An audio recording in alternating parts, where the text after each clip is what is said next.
Welcome to the June 2008 edition of my movie review of the month. Now this will be the first one in my series, and today's film is going to be a personal favorite of mine, American Beauty.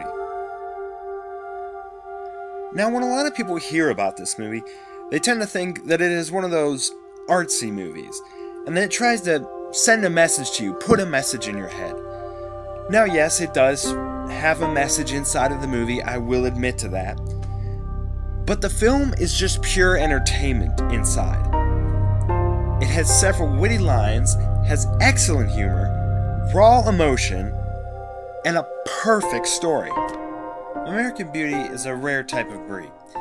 Now with this film, we could just have okay acting, decent directing, and a so-so score, and this film would still be great.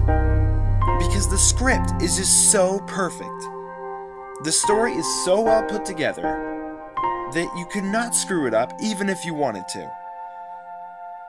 But the acting is superb, the directing is good, and the score is magnificent. Putting all that together just made it all come together as a masterpiece. I will sell this house today. Now let's get to some of these characters here. First off, we have Caroline, who is played by Annette Bening in the role, and she is one of those type of housewives that you just really love to hate her. Although I guess in reality she is not really a housewife. Now, Caroline is one of those people who kind of cares so much about how her yard looks and how her house looks and what she's surrounded by, but she doesn't really put too much thought or careness into her own family. Except for maybe the way that they make her look. Now the best compliment she could give is to say that, well, honey, you didn't do anything wrong. She's a woman who cherishes the things that she is surrounded with, but she doesn't really cherish herself.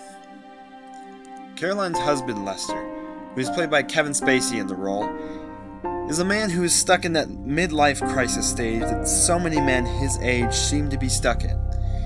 He has just come to realize that his life is pointless. He has no point. He does the same thing every day. He doesn't have a grasp on what is important in his own life. He has no fun, and he is never happy. Now after sharing some pot with a new neighbor friend of his, he decides to live life how he wants to live. He bribes his boss for money before quitting his job. He sells his suburban vehicle for a brand new sports car, begins lifting weights, and starts working at a fast food joint. He is then introduced to a friend of his daughter's by his daughter, and Lester seems to develop somewhat of a sexual interest towards the girl, maybe possibly a crush, you would call it. Through process of this crush, Lester begins to have several sexual fantasies about the girl. These fantasies make Lester feel more alive and more happy with his life.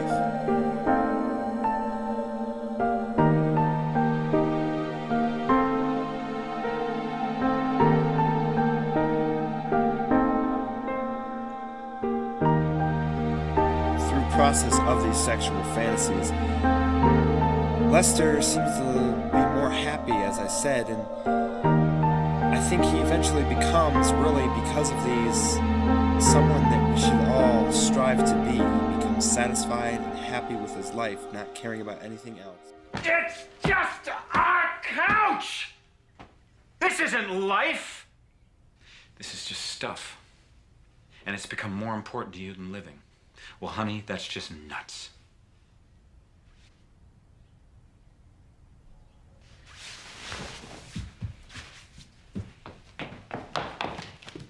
I'm only trying to help you! Jane, who is the daughter of Caroline and Lester, and played by Thora Birch, is one of those classic teenage girls who is seen as weird. But she is really far more interesting than most teenage girls. But like most teenage girls, she is insecure about herself and really hates her parents. But through a relationship and falling in love with her next door neighbor, she comes to realize how beautiful both she and life itself can be. Jane's friend Angela is pretty much your basic slutty cheerleader. She enjoys to drive the men wild and the boys crazy.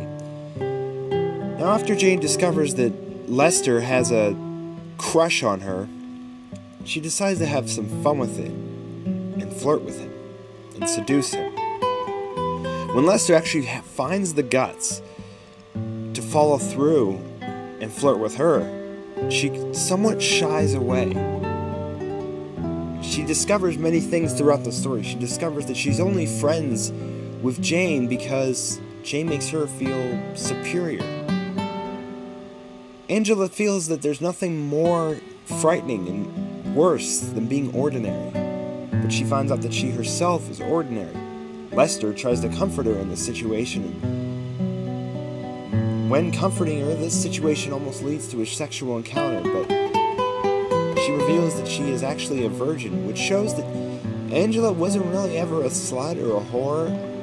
She was just more thinking that if she was, maybe this would make her more interesting. You are so beautiful.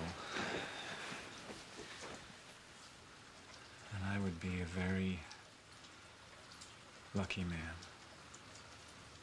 I feel so stupid. Don't. I'm sorry. You have nothing to be sorry about. It's okay. Everything's okay.